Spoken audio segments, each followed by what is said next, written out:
Perkenalkan, nama lengkap saya Maria Crescentiana Titu dari Prodi Bimbingan Konseling kelas A. Di sini saya akan menjelaskan beberapa materi yang sudah diberikan oleh teman-teman melalui presentasi dari pertemuan 1 sampai pertemuan ke-7. Yang pertama, hakikat manusia dan pengembangannya. Manusia merupakan tujuan atau objek sasaran dalam pendidikan. Manusia memiliki ciri khas yang prinsipal yang berbeda dari hewan. Sifat hakikat manusia merupakan ciri khusus pada manusia yang membedakannya dari hewan. Manusia memiliki karakteristik yang berbeda dengan makhluk lainnya. Wujud hakikat manusia tidak memiliki oleh hewan adalah seperti kemampuan untuk menyadari diri, kemampuan bereksistensi, memiliki kata hati, memiliki moral, kemampuan bertanggung jawab, rasa kebebasan atau kemerdekaan, menyadari hak dan kewajiban, dan kemampuan menghayati kebahagiaan. Kemampuan menyadari diri. Manusia menyadari bahwa dirinya memiliki ciri khas atau karakteristik yang berbeda baik dengan makhluk lain ataupun orang lain. Kemampuan bereksistensi.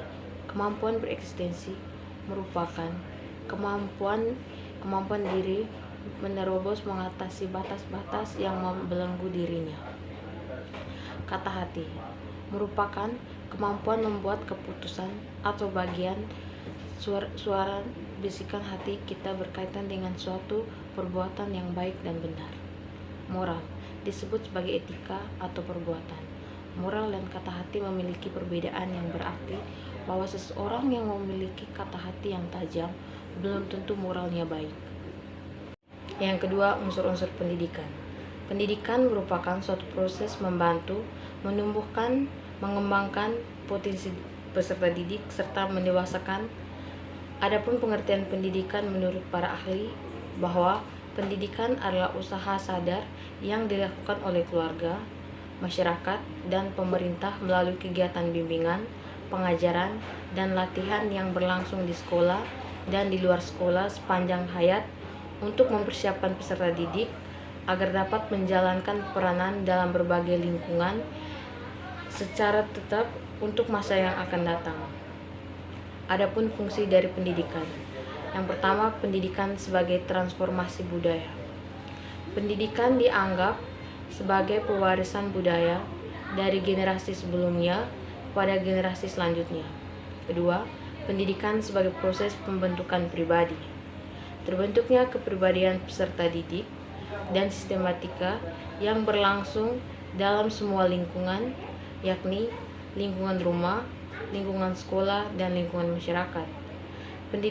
Pendidikan juga bertujuan untuk membawa, mendidik, dan membesarkan anak-anak sedemikian rupa sehingga pendidikan menjadi sarana persiapan untuk pengembangan kompetensi sebagai orang dewasa sebagaimana dituntutkan masyarakat.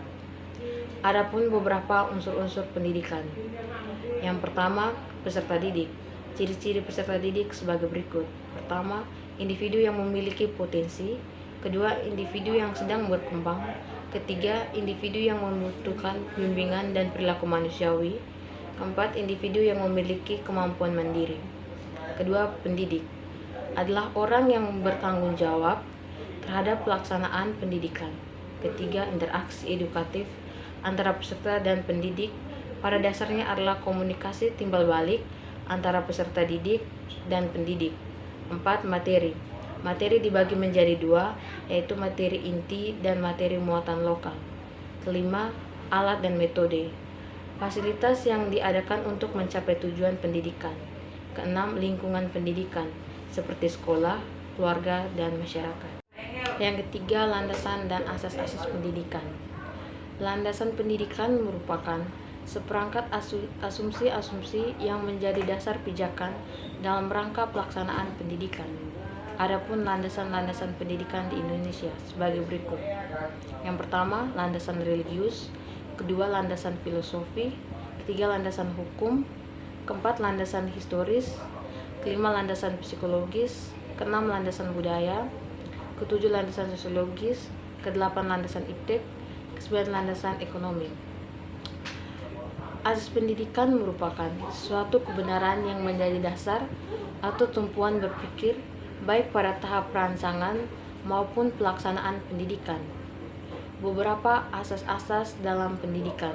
Yang pertama, Tutwuri Handayani. Yang kedua, asas belajar sepanjang hayat. Dan yang ketiga, asas kemandirian dalam belajar. Yang keempat, lingkungan pendidikan. Lingkungan pendidikan adalah segala sesuatu yang ada di sekitar manusia, baik berupa benda mati, makhluk hidup, dan peristiwa-peristiwa yang terjadi di dalam masyarakat dan nantinya akan memberikan yang kuat kepada individu. Terdapat fungsi lingkungan pendidikan, yaitu untuk membantu peserta didik dalam interaksi dengan berbagai lingkungan sekitarnya, karena lingkungan sangat menunjang terhadap suatu kegiatan, termaksud dalam kegiatan pendidikan. Lingkungan pendidikan dibagi menjadi 3, yaitu lingkungan keluarga, lingkungan sekolah, dan lingkungan masyarakat. Peran lingkungan sekolah. Lingkungan sekolah memiliki peranan penting dalam pembentukan perilaku sosial siswa, sehingga dari tujuan pendidikan dapat terwujudkan dengan maksimal. 2. Peran lingkungan masyarakat. Lingkungan masyarakat sebagai lingkungan pendidikan yang sangat penting di luar lingkungan keluarga dan lingkungan sekolah, karena lingkungan masyarakat dapat berpengaruh terhadap perkembangan jiwa si anak didik.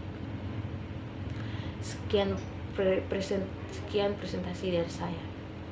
Demikian materi yang saya jelaskan selama mengikuti mata kuliah pengantar pendidikan.